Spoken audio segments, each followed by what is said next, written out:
Break के बाद आपका स्वागत है। खबरों में आगे बढ़ेंगे। यूपी के सबसे लंबे एक्सप्रेसवे गंगा एक्सप्रेसवे को लेकर बड़ी खबर सामने आ रही है। प्रयागराज से मेरठ के बीच बन रहे गंगा एक्सप्रेसवे को उत्तराखंड के हरिद्वार से जोड़ने की मांग उठी है और यह मांग उत्तराखंड के मुख्यमंत्री पुष्कर सिंह धामी की ओर से उठाई गई।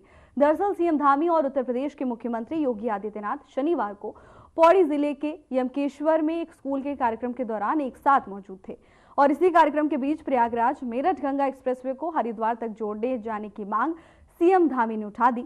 गंगा एक्सप्रेसवे को लेकर यह बड़ी खबर आप तक पहुंचा रहे हैं, जहां मुख्यमंत्री पुष्कर सिंह धामी ने सीएम योगी से एक मांग की। उत्तराखंड के हरिद्वार से जोड़ने की मांग उठाई गई है। प्रयागराज टू मेरठ के बीच एक्सप्रेसवे बन रहा है।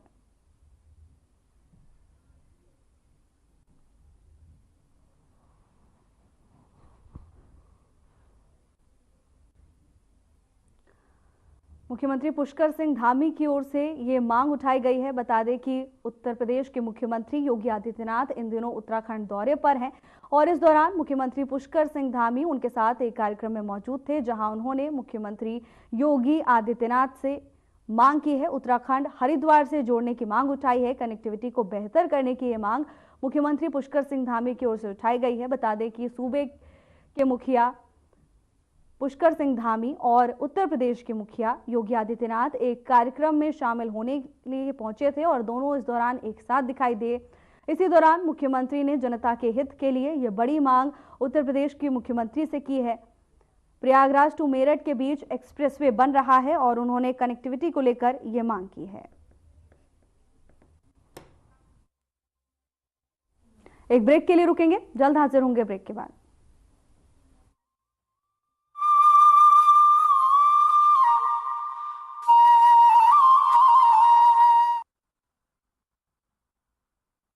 ये शंखनाद, ये शानदार आगाज, ये रंगारंग कार्यक्रम अनेकता में एकता का संदेश देते देश भर से आए एथलीट और 30वें राष्ट्रीय खेलों के आयोजन की ऐतिहासिक शुरुआत हो चुकी है। खेल और संस्कृति के इस अद्भुत समागम ने हर खिलाड़ी और खेल प्रेमियों को नई ऊर्जा से भर दिया है। राष्ट्रीय खेलों के मंच से प्रधानमंत्री नरेंद्र मोदी जी का संदेश साफ है। भारत का हर खिलाड़ी खेल की दुनिया में परचम लहराने के लिए तैयार है। जब कोई देश स्पोर्ट्स में आगे बढ़ता है तो देश की शान भी बढ़ती है, देश का प्रोफाइल भी बढ़ता है। इसलिए आज स्पोर्ट्स को भारत के विकास से जोड़ा जा रहा है। देवभूमि से खेल भूमि तक की ये यात्रा बदलते उत्तराखंड का एहसास करा रही है। प्रदेश के 11 जगहों पर तैयार ये वर्ल्ड क्लास इंफ्रास्ट्रक्चर राष्ट्रीय खेलों को भव्य बना रहा है। खिलाड़ियों में जीतने का ये जुनून रोमांचित कर रहा है। 14 फरवरी तक चलने वाले इस खेल महाकुंभ में एथलीटों का एक ही मूल मंत्र है, हर हाल में मेडल जीतना है। और 30वें राष्ट्रीय खेलों को इको फ्रेंडली बनाया गया है। यहाँ तक कि खिलाड़ियों को दिए जा रहे मेडल भी ई वेस्ट से तैयार किए गए हैं। राष्ट्रीय खेलों का आयोजन ग्रीन गेम्स की थीम पर कर रहे हैं। इस आयोजन में सौर ऊर्जा का व्यापक प्रयोग किया जाएगा। साथ ही पूरे आयोजन में प्लास्टिक का कम से कम उपयोग किया जाएगा। विकसित उत्तराखंड की यात्रा विकल्प रहित संकल्प के साथ चल रही है और 30वें राष्ट्रीय खेलों का आयोजन इस यात्रा का अहम पड़ाव है। संकल्प से शिखर तक आगे बढ़ता उत्तराखंड।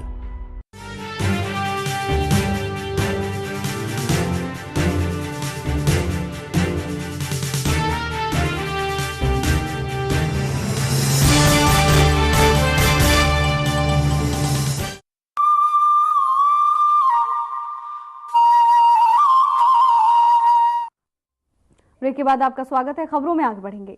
खबर ऋषिकेश से है, जहां इंदिरा नगर विस्थापित कॉलोनी में सूर्य किरण वेलफेयर सोसाइटी ने एक कार्यक्रम का आयोजन किया, जिसमें शिक्षा, खेल और स्वास्थ्य के क्षेत्र में बिना स्वार्थ के अपनी अहम भूमिका निभाने वाले छात्रों और समाज सेवियों को बुलाया गया। बता दें कि कार्यक्रम का शुभारंभ सोसाइटी के अध्यक्ष DBPS रावत, पूर्व प्रधानाचार्य राजेंद्र प्रसाद पांडे और क्षेत्रीय पार्षद राजेंद्र प्रेम सिंह बिष्ट ने किया। बता दें कि कार्यक्रम में मौजूद शिक्षक नरेंद्र खुराना ने बताया कि सोसाइटी के अध्यक्ष DBPS रावत हर महीने इस तरह का कार्यक्रम आयोजित करते हैं, जिससे समाज हित में कार्य करने वालों के हौसले में कब किसी भी प्रकार से कोई कमी न आए।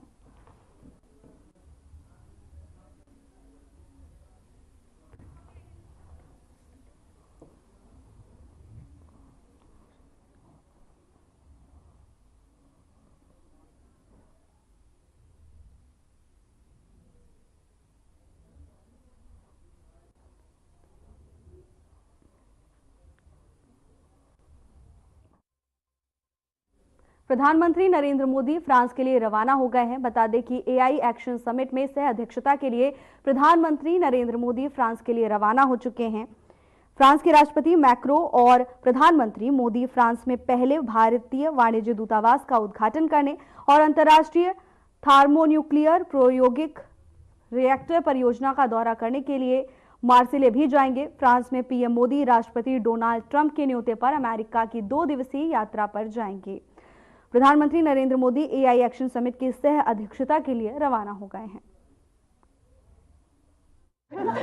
कभी टीचर ने अगर हमें क्लास में माइंड करवाने के लिए बिहार का लड़का हो और राजनीति का सवाल न हो, यह हो ही नहीं सकता।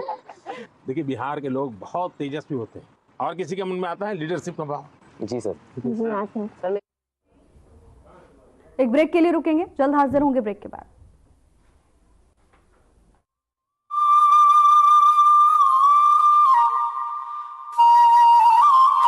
उद्योगों और उद्यमिता को बढ़ावा देने में अग्रणी राज्य उत्तराखंड ने अपने मजबूत नेतृत्व और अभिनव प्रयासों के बलबूते स्टार्टअप के क्षेत्र में स्थापित की हैं कई मिसाल। प्रदेश को एक बड़े स्टार्टअप हब में बदलने की दूरदर्शी सोच के साथ साथ राज्य में स्टार्टअप इकोसिस्टम को विकसित करने हेतु मार्च 2023 में नई स्टार्टअप नीति लागू की गई है। स्टार्टअप की फंड तक आसान पहुंच बनाने और राष्ट्रीय एवं अंतर्राष्ट्रीय स्तर पर मार्केटिंग के अवसर मुहैया कराने के साथ साथ जनपद स्तर पर लोगों में स्टार्टअप के प्रति जागरूकता बढ़ाई जा रही है। मौजूदा समय में राज्य में 1100 से अधिक स्टार्टअप कारोबार कर रहे हैं, जिनमें से 15 इंक्यूबेटर हैं। हमें स्टार्टअप उत्तराखंड से मार्केटिंग ग्रांट मिला था INR 5 लाख का, जो कि काफी ही हमारे लिए गेम चेंजिंग साबित हुआ। Thanks to the state of Uttarakhand for providing us or rendering us the endless support to run this entire ecosystem. इनमें से 50 से अधिक स्टार्टअप राष्ट्रीय और अंतर्राष्ट्रीय स्तर पर काम कर रहे हैं। 5 वर्ष में 1000 स्टार्टअप के विकास को प्रोत्साहन। प्रत्येक जिले में कम से कम एक इंक्यूबेटर। उत्तराखंड वेंचर फंड यानी UVF की स्थापना। जिला नवाचार समिति की स्थापना। उद्योग अकादमिक सहयोग को सक्षम बनाना। नई स्टार्टअप नीति के तहत स्टार्टअप्स के लिए 12 माह तक 20,000 रुपए तक के मासिक भत्ते, 12,50,000 रुपए तक एक मुश्त सहायता जैसे वित्तीय प्रोत्साहन का प्रावधान है। इसके अलावा 5 लाख रुपए तक की IPR भुगतान और निशुल्क इंक्यूबेशन सहायता भी उपलब्ध है। साथ ही 3 लाख रुपए तक राष्ट्रीय और अंतर्राष्ट्रीय एक्सपोजर प्रोत्साहन और 1 करोड़ रुपए तक की पूंजीगत सहायता का भी प्रावधान है। नई स्टार्टअप नीति से रोजगार को मिला विस्तार। उद्यमिता को बढ़ावा दे रही उत्तराखंड सरकार।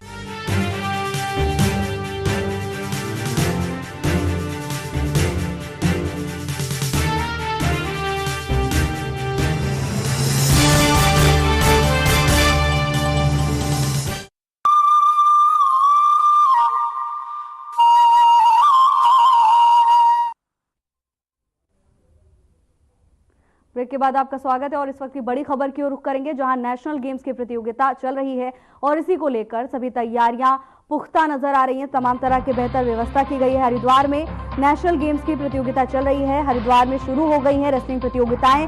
स्पोर्ट्स स्टेडियम में नापतोल और मेडिकल के बाद खेल शुरू हो गया है। महिला और पुरुष वर्ग में प्रतियोगिताएं खेली जाएंगी। मैदान में हर टीम की 6 महिलाएं होंगी। 12 पुरुष पहलवान दिखाएंगे मैदान में दमखम। हरिद्वार से इस वक्त की बड़ी खबर, जहां नेशनल गेम्स की प्रतियोगिताएं हैं।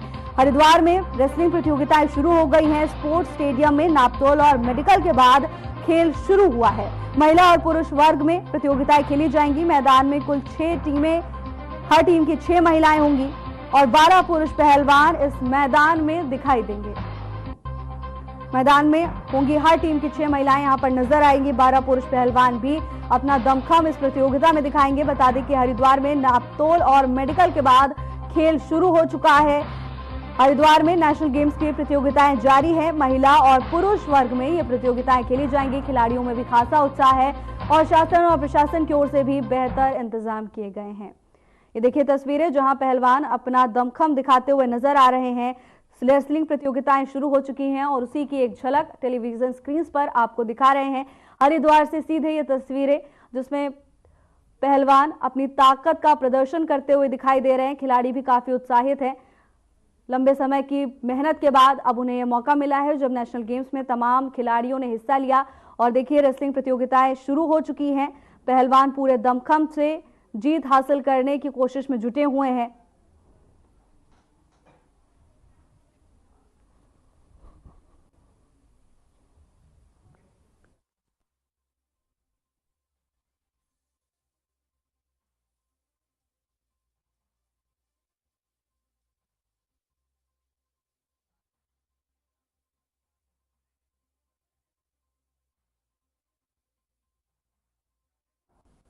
गाजियाबाद से कुछ युवक गंगा घाट पर घूमने के लिए गए थे और इसी दौरान एक बड़ा हादसा हो गया जिसमें मौत होने की खबर भी